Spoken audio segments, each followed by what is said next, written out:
Good morning. This is Steve Stites, Chief Medical Officer for the University of Kansas Health System. We're broadcasting live from the Dolph Simons Family Studio. I said it right today. That's pretty good. Here this morning, I have a few guests. One person who's not a guest is Hawkeye. Dr. Dana Hawkinson, Medical Director of Infection Disease and Control, something like that, Infection Prevention and Control, and someone who's obviously a regular with me and here on our program. Joining us today is Sean Kumer. Sean is the Vice President of Perioperative Services here at KU. He is also an outstanding liver transplant surgeon, and he and his team, if you need to be transplanted, they do an amazing job.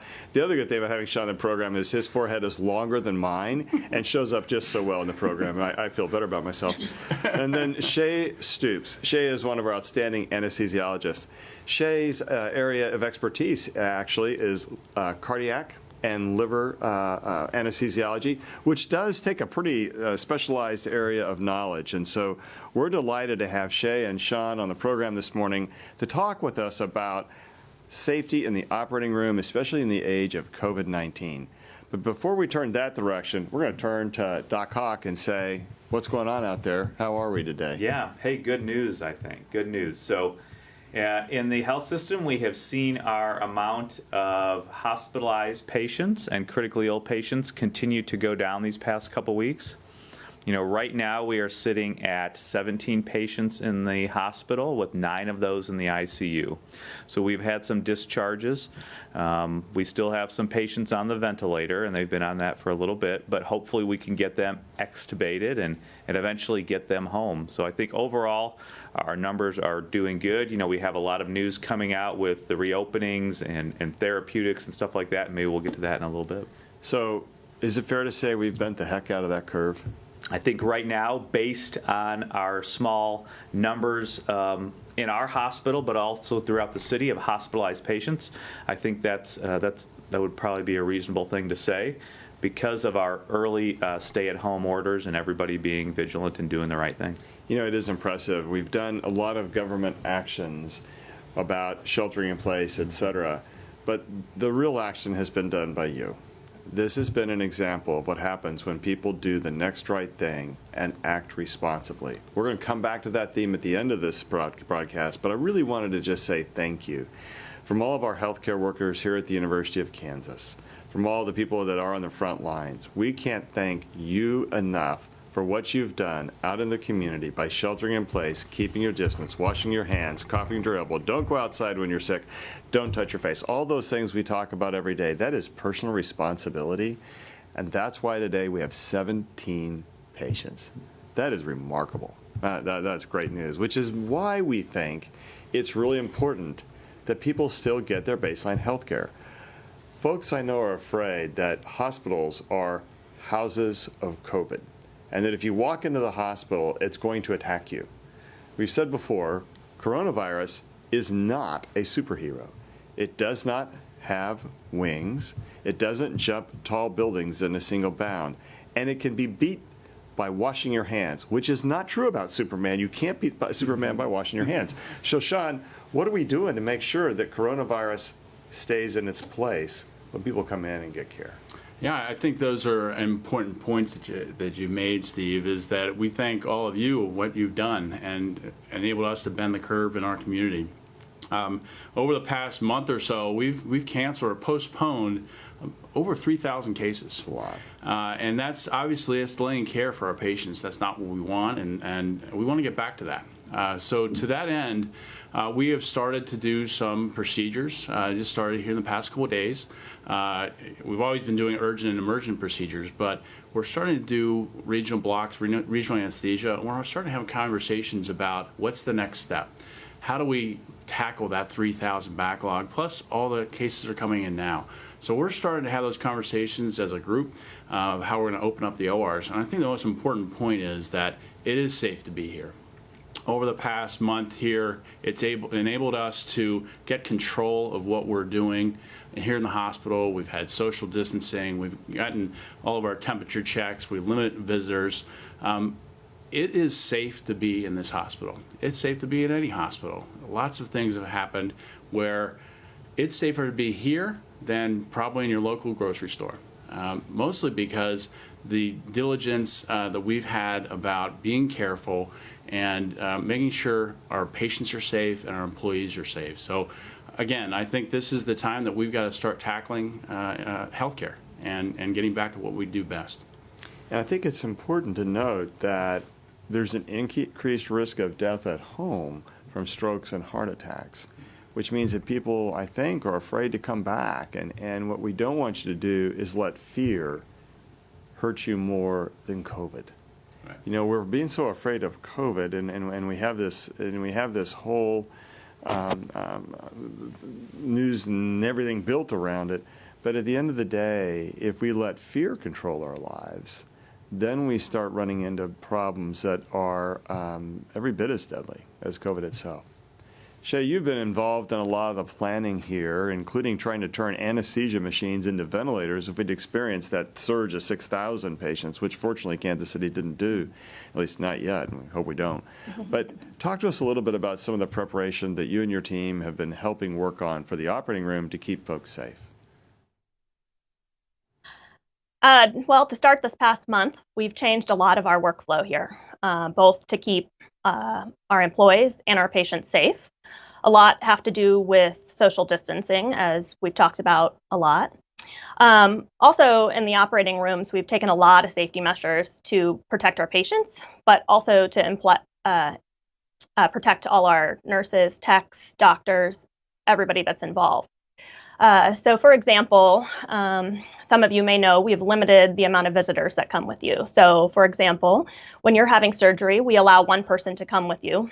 And then once you go back to the pre-op area, rather, your visitor will stay out in our waiting area where we have all appropriate social distancing precautions in effect. We will prepare you for surgery, and everybody is wearing masks, as you know. Once we go back to the operating room, we've changed our flow in that the air that circulates in our operating room turns over more than in other places.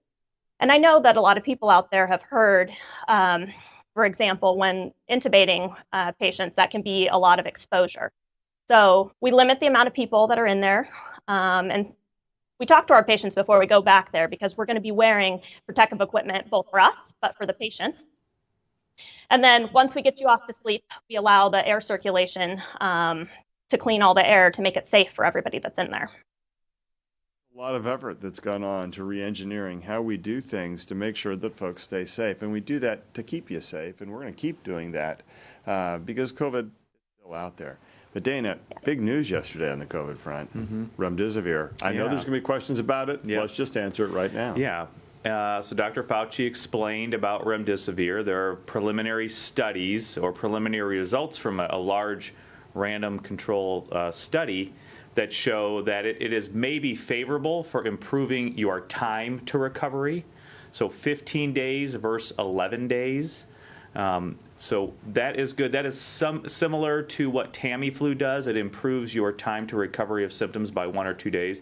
But this, again, should be noted, and there was an interview with one of the principal investigators last night, and he said this is not a game changer. This doesn't mean that it's cured. This study that was for remdesivir was looking at moderate to severe illness, so people that were very sick and in the hospital. But what it did was have a more favorable chance of recovery and a recovery time that is less than if you didn't get it. So again, that was one of the principal investigators of the study, and it was a large study, and that certainly is favorable. But we still have to understand, as you said, Steve, this is still with us, and this is going to be with us. This is not an end-all, be-all panacea of a treatment for this infection, but certainly the results are favorable. Tamiflu or Tamiflu? That's a critical question. Which way do you actually say it? You said Tamiflu. I know. I think whatever you want to put the emphasis on is probably better. You know, sometimes you feel a little frisky and you might put it somewhere. But so either way, Missouri, oseltamivir. Okay. You can use the long one, the generic name. I'm concerned by you medicine guys. but again, I think it's important to note that even with this study, yes, there are favorable results. There was another study published in The Lancet from China that looked at remdesivir as well. It did, again, show maybe some improved time to recovery, but I don't know that the results were exactly the same as this NIH study. So we still need to wait for the final report. Certainly Dr. Fauci feels it's favorable.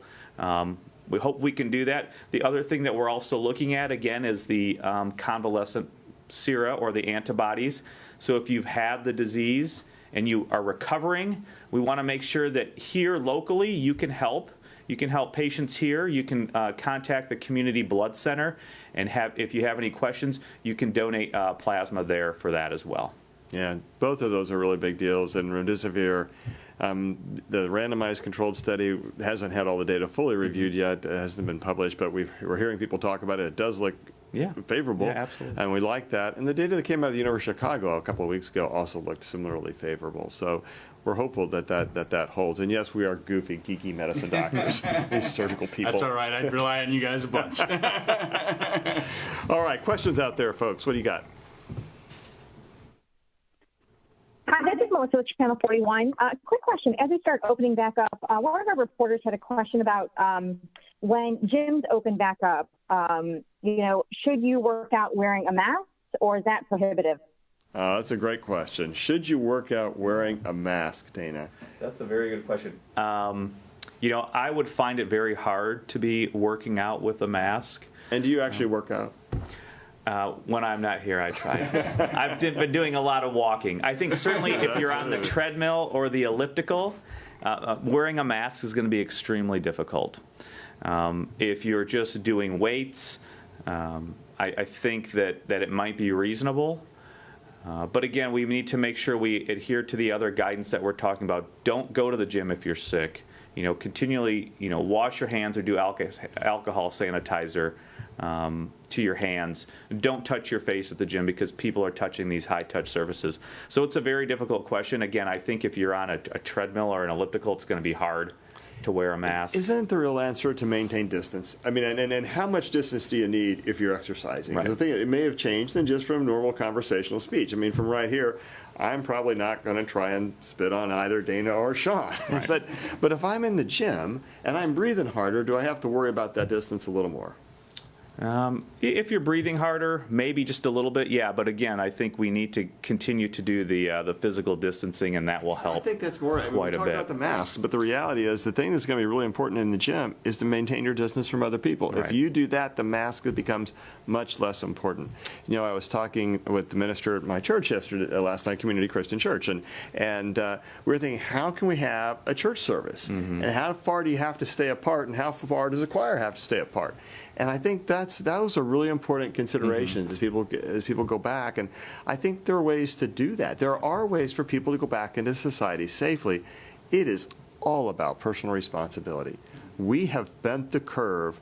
Don't bend it back. Yeah. And I think that's got to be our thinking. Don't bend it back. And I think to your point too, whether it's the gym or church, there's other things you can do to mitigate if you have the space. Can you do some of these activities outside? That's important as well. That will help with space and not be in a confined area. So there are different things you can do to mitigate that, and I know that the Archbishop and the bishops are working on restarting Mass and doing church services, and I'm sure there's other congregations working on getting church services back, but in a safe way, because we know that those areas can spread infection quite easily. All right, next question. This is Steve Baccarat with Good morning. the City Star. I was wondering if you guys had a sense of whether given that some of these stay-at-home orders and similar restrictions are being relaxed as soon as May 4th in some areas of the metro area, are you comfortable that there's enough data from a medical perspective to begin making that decision to relax some of these restrictions?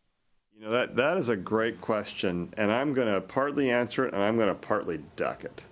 We want to stay in our lane around healthcare.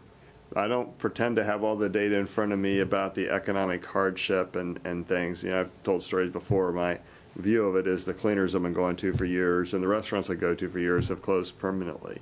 And I know a lot of folks who are suffering, but I'm not the mayor or the governor, and I don't have all that information in front of me. What I think we can say, and I think we can say fairly, and I want Dana and Sean and Shea to comment on this after.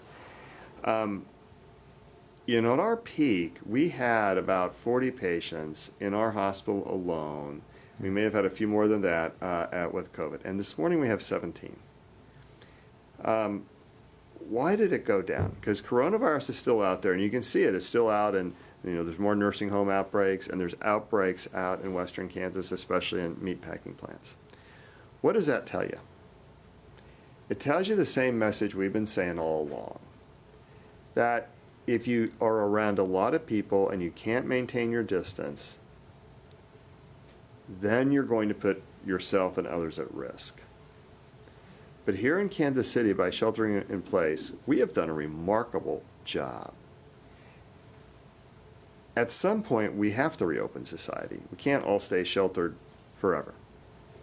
One of the advantages we have over New York or other crowded metropolitan areas, more crowded, is that our population density is so much less. We're at 1,400 per square mile. New York's around 30,000 per square mile.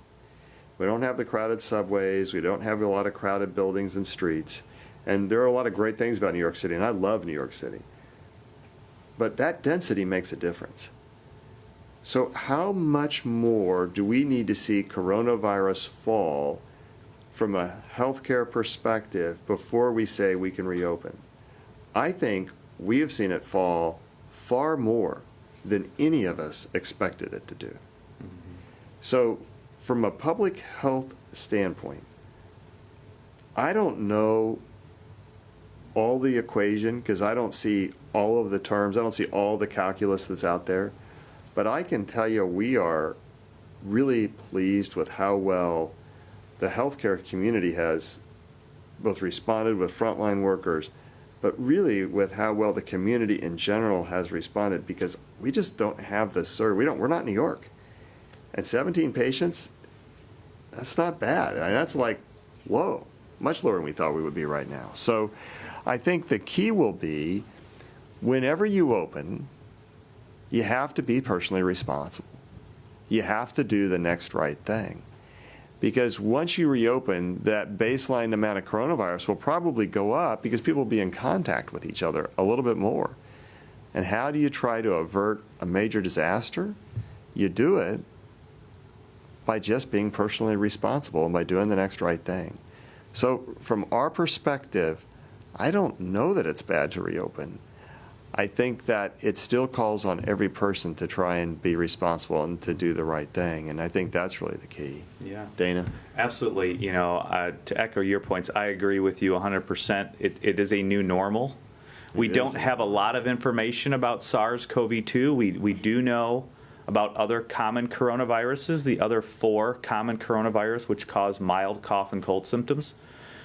We do know that those circulate in the community. We know you can be reinfected with them 4 or 8 weeks later, maybe have mild or no illness. We know that you can be reinfected with it, 9 months later and have mild or no influence, no symptoms or illness. But we know, and I don't mean to be a Debbie Downer or anything like that, or a Chicken Little, but we just have to act like this is going to be here. And we understand that, but there are things we can do to mitigate that and get back to a normal semblance of life, just as we do, again, it's with the other common coronaviruses. We don't know how this is going to act, but we kind of have to act as if this is going to be here.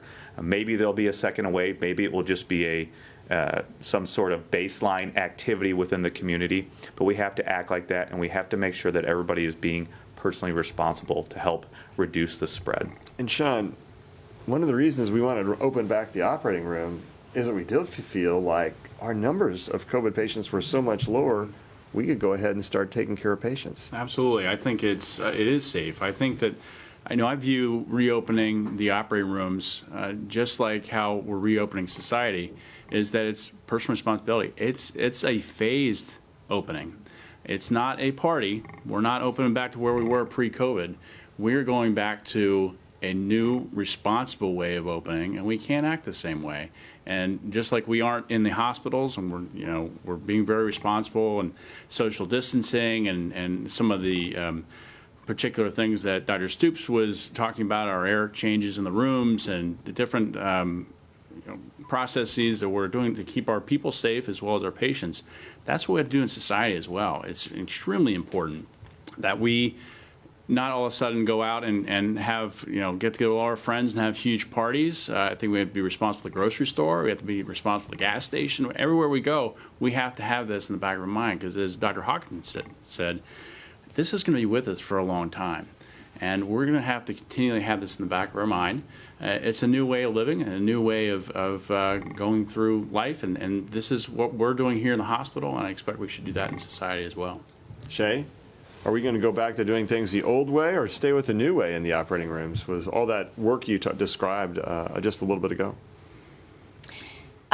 Fortunately, since we were able to flatten our curve, we've had the luxury of time to change a lot of our processes. We've had collaborative efforts with internal medicine, with our Palm Critical Care, and so we were able to change a lot of our processes to make it safe, both for the patients to be here, but also for our staff. And I echo everything that you guys have said. This is going to be around for a while, and so we also now have in place ways to handle COVID if we were to see another peak, but it's our responsibility for everybody to maintain their social distancing so we don't see that. Next question. Hi, this is Taylor, Channel 41. Good morning. I've got kind of a specific question. I apologize for that, but it's for a specific story I'm working on today with a case that I haven't heard of anything like this before, and I think it's kind of interesting. I'm talking to someone today who has tested positive now 3 consecutive times. After her first initial test, she went under 2 weeks quarantine, tested again, it was still positive, tested again, it's still positive. She's a healthcare worker. And is unable to go back to work for obvious reasons because she's still testing positive and she's working from home. Her symptoms have been mild, she told me. But I'm curious a little bit about what that, one, how common or how odd that is to you, and 2, what that can tell us about the importance of retesting moving forward, how, because she's having to retest because she's a healthcare worker so she can go back to work. Those of us who maybe aren't healthcare workers, what the plans are in place and what should be in place if we test positive the first time and continue to test positive, what that should look like, and just what it is about the nature of the virus that you're still able to continue to test positive for that long with what she describes as to be pretty mild symptoms. Thank you. You get the mark for the hardest question of the morning right there, Dana. So I could dump it. No, actually, yeah. I think the answer to this is there's so much about this we don't know. You and I see a lot of immunocompromised patients, and I have a lot of people you've heard me say with CF and lung transplants, and we know that they can be positive for a very long time because their immune responses are different. And some people with other common infections like C. diff don't produce antibodies, so they can maintain C. diff, and they have to have specialized different ways of looking at it. Do you think that whole thing, is that kind of what we're going to see with SARS-CoV-2 as well? Yeah, I mean, that's an excellent question. The data is, there's not much data about this, but we do know, and for things even like influenza, like you talked about, especially those that are immune compromised, we know that you can detect it up to 3 or 4 weeks after you've had the infection. There is a paucity of data for SARS-CoV-2. There's not a lot of information, but what we do know is that you can detect it up to 6 weeks on nasopharyngeal swabs after you've had the infection. So what does the detection mean? I assume what you're talking about, Taylor, is the PCR test, and that is the most common test that we're using. So it's really not a surprise. We've had plenty of journal articles and references that show that you can detect it up to 6 weeks after you have the infection. But the question is, even though I'm detecting it on PCR, am I just detecting the genome, the RNA, or am I actually detecting an infectious virus? There are 2 studies, one out of Germany, that showed that in the upper respiratory tract, so that would be where you're taking the sample from, they weren't able to culture any live virus or infectious virus after about 8 to 10 days after somebody had symptoms. So even though they could detect it out to 4 and 5 weeks, they weren't actually able to culture infectious virus. There's a new study out of New England Journal of Medicine that had only 2 or 3 patients that they looked at for this, but they weren't actually able to culture any virus from one of their patients after 9 days.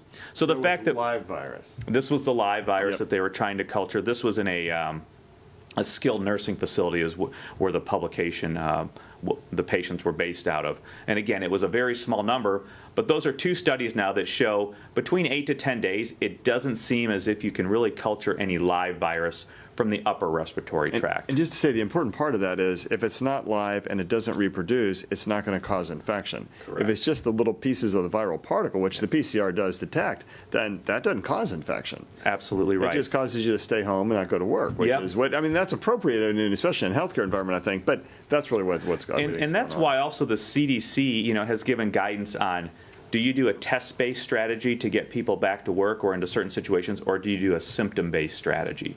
And the test-based strategy, it sounds like this is what this person is doing, having to get tested all the time. The other option is if they're fever-free, if their symptoms are overall improving, and they've been so far out from their original diagnosis, that's the symptom-based strategy. And So, both are considered valid strategies. Yeah. Yeah. Okay. Good. Next question. My follow-up to that is for people that do test positive, not necessarily this person I'm talking to, but if someone does test positive and isn't in a situation where they are required to retest to go back to work, like a healthcare worker, what should I expect to have to do if I test positive and then I stay at home for 2 weeks and then it's still testing positive? Like, should I even test again? What's responding, or what is people responsible for doing once they test positive? Yeah. Okay. I think this is going to be along the same line. Are you going to be, or if you're symptom free or if you're not symptom free? Yeah, and I think the big thing that we look for in the symptom-based guidance is if you're fever-free for 72 hours without any use of Tylenol or fever reducer. If your overall symptoms are improving from where they were when you first got tested, then you really should be able to go about your daily business. I would certainly encourage you to look at the CDC guidance for that. Call your medical team or talk with your local health department, because some of the local health departments have a little bit different criteria. But that's probably the best thing to do. Again, if your symptoms are overall improved and you have been fever-free, and it's been, say, 14 days from the original diagnosis, then overall you should be okay unless there's a new problem or no new issue. And that's why talk with your medical team or really contact your local health department. Sean, we just moved to start testing people before surgery to have a test to see if they have SARS-CoV-2. Talk to us a little bit about that strategy and how do you think that's protecting patients? And have we found anybody that we were surprised at? Great question. We did initiate a pre-op testing strategy. So everybody going through some major invasive procedure is in fact going to have a pre-op test, usually 48 hours prior to that. If it comes back positive, we would cancel that case, or postpone the case, I should say. We have yet to find someone positive in the several hundred that we have tested so far. Again, this is a group that is coming in. They have low predictive value of actually having this virus, but we're trying to prevent a situation where somebody comes in and is asymptomatic for COVID, has their procedure, and then develops COVID symptomatology afterwards. And then the problem with that is there's a significant amount of morbidity and mortality associated with that situation.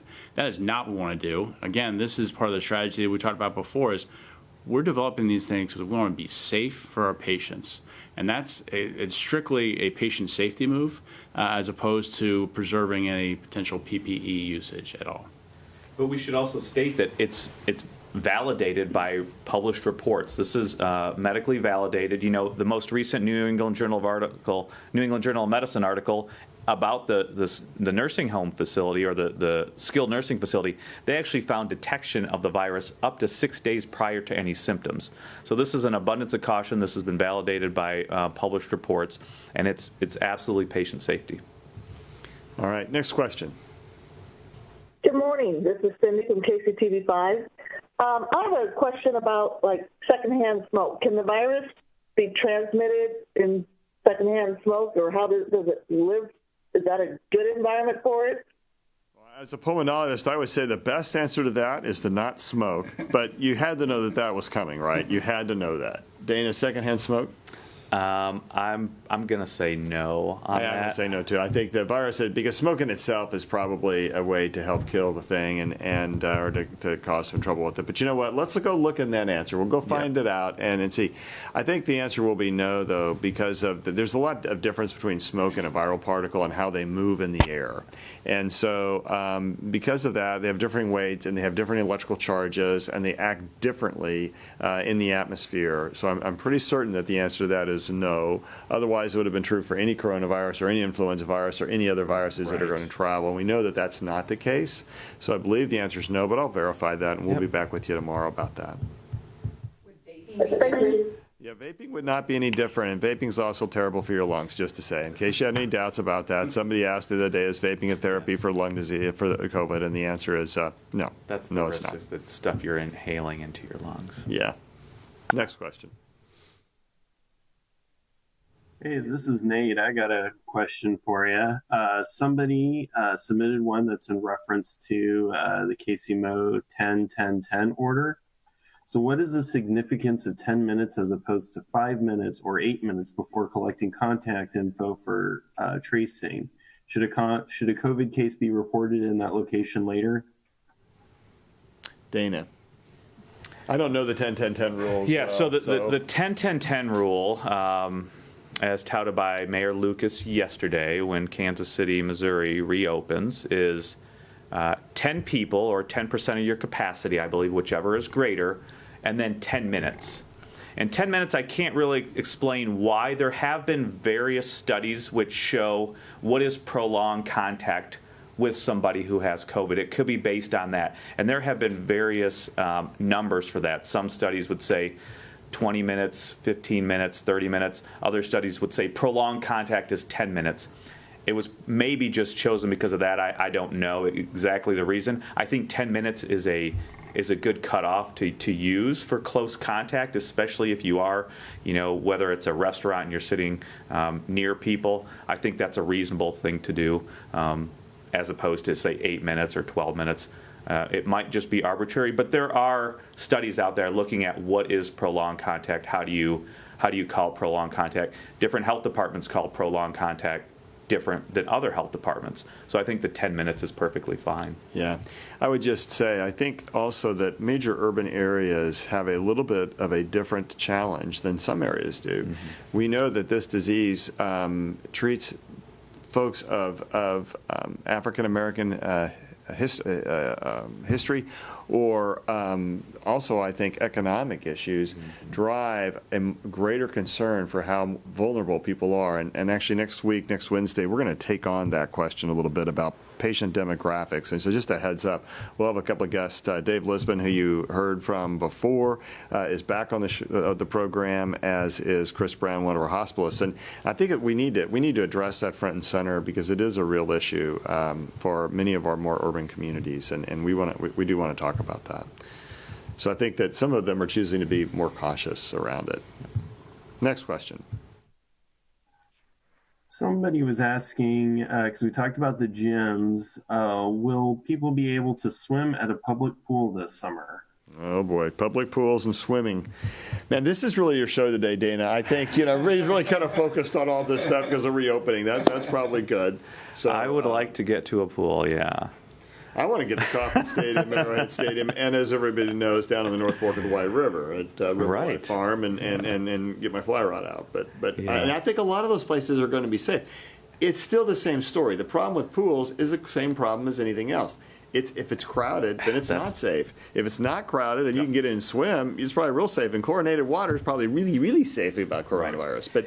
But I think that the concern is going to be if people are up against each other or close to each other, that's not as safe. And I think the challenge to us is, can we design an environment in which people can be further apart in public pools? Yeah, that's the crux of the whole matter, is the proximity of everybody to each other, not only adults, but again, when you have children roughhousing in the pool, that's really where it comes in. Can you physically distance? In the pool, it's probably not a problem. If you are, sitting and changing chairs and all that, and everybody's moving around, that could be more of an issue. But again, I think the crux of the matter is, can you physically distance? Can you do it in a safe manner? And Sean, you have two boys, right? Or yes, three? I can't remember. Boys. And what are they got to be? Are they kind of driving you crazy at home a little bit? The good news is I come to work. Bad news is my wife is dealing with two teenage boys. Senior in high school, whose senior year has obviously changed quite a bit, a little bit different than he expected. And then a freshman in high school, and they're rambunctious, and a few things have broken around the house. But nonetheless, they're being great. They're really working hard, school and trying to get out and do some activities to kind of get the ooglies out, if you will, and so those are important to get out. Yeah, absolutely. So, like that. But no, I think they're doing great, and I think that they obviously want to see their friends. I think that this generation is probably better positioned for this than we are. They've been online and talking on the phones and interacting through video games way before this started. Yeah. So I think they handle it. They don't get enough credit for being as resilient as they are, but the biggest change is for us old guys, so I think that they're doing pretty well, all things considered. Yeah. To your point, I had one of my friends, she has an 18-year-old sister, and she said they've been training for this their whole lives. The sister will wake up and be on FaceTime with her boyfriend for 7 or 8 hours during the day, and so, yes, absolutely. Training for this their whole lives, because for them it's physical distancing, not social distancing. I got that. Okay. One more question. KCUR is asking about our staff members. Who's being tested? When are they being tested? Yeah. How often are they being tested? Can you speak to that? You bet. So we can speak to that. Our staff are tested every minute when they walk in the day, or every time they walk in the day, because the first thing we do is a temperature screening, and then they have to answer questions about their health.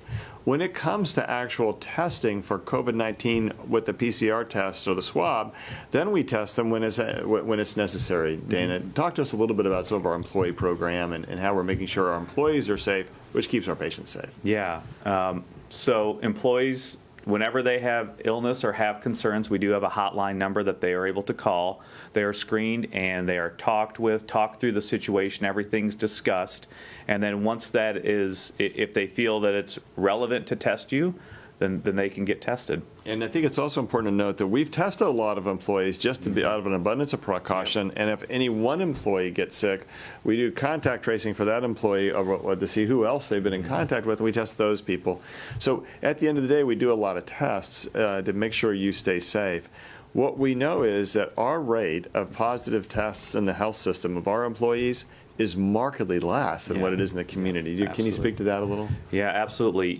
We are testing not only the people that are caring for COVID patients, and again, that rate of infection is much lower than in the community, but we're also testing people who you see every day who don't have any patient interaction or have very minimal patient action and aren't directly caring for specific COVID patients. But everybody is able to be, number one, screened when they come to work, or if they have symptoms even outside of work, are able to call our hotline to get tested so that we can evaluate you, keep you out of work so that you're not infecting other workers or other patients, and really just try to keep everybody as safe as possible. As we end the conclusion, or we reach the conclusion of today's program, I'd like to turn to each of our guests and say, what are your last thoughts that you want to leave us with? Start with Shea. I just think that everybody should know that it's safe to come in the hospital and have done whatever you need, but keep your social distancing, because we don't want to have to push our anesthesia machines back to the ICUs. Yeah, boy howdy. That's true. Sean? Yes, I would echo some of those sentiments. We put so many safeguards in to keep our patients safe. That's our number one priority. We've made measured increases in our procedures and surgeries to make sure our people and our patients are safe. We feel we are safe, otherwise we would not be reopening. So we are doing a phased reopening of our ORs, and we hope to get to even more of our patients. Thank you. Dana? Yeah. As we get towards reopening, and as we've been now in this for 6 or 8 weeks, people are looking for sources of truth and what is the true information. What can I believe? I saw this on Facebook. I saw that on some other media. I would ask you to please, really, if you're doing just normal media, vet out your sources. Certainly the bigger ones are okay. Please go to the CDC website or your state health department website. That is going to give you the best information for staying safe. We would all love to say, coronavirus, be gone. Wouldn't that be the best? If we could just say, coronavirus, be gone. But the reality is, we can't. And so we have to do the next right thing. And we just urge to every one of you, again. You've bent the curve. Don't bend it back. And the thing that's going to keep you safe is common sense. Your sense of personal responsibility for yourselves, your family, your loved ones, your neighbors, anyone you see on the street. Remind them that coronavirus is still there. And the way we've bent the curve is by doing the right thing. BKC, keep it up. Do the next right thing. We'll see you tomorrow.